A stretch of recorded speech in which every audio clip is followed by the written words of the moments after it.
अस्सलाम वालेकुम, सत श्री अकाल, नमस्कार दोस्तों। अज एक उचेची खबर के नाल हाजिर हाँ। करतारपुर जिहड़ा दुनिया भर के सिखां दे नाल अमन पसंदा की तवज्जो का हमेशा तो मरकज़ रिहा है।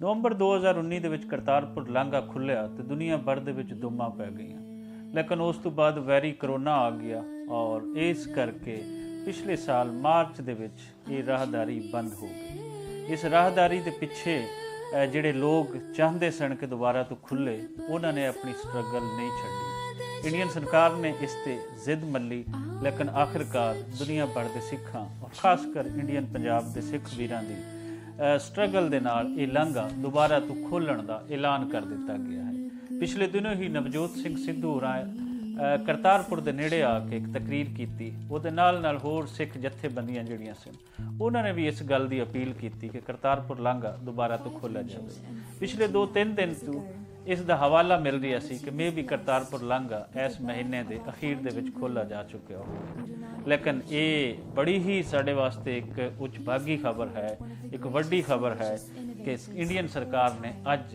करतारपुर लांघा खोलने का ऐलान कर दिता है और ये कल 17 तारीख तो ये लांघा खुल जाएगा। ये करोना के SOPs वो बिल्कुल मद्देनज़र रखे जाएंगे, लेकिन वो जिथे दुनिया भर के सिखां इस गल की खुशी है, उत्थे पंजाबी प्रचार इस गल ते दिली तौर पर बहुत खुश है और दुनिया भर के सिखां के नाल अमन पसंदा नूं इस गल की मुबारकबाद दिंदा है और जिहड़ी सांझ बनी सी वो सांझ अगे बनाउण दी पूरी कोशिश करांगे। सो सब नूं बधाइयां, सब नूं मुबारकां।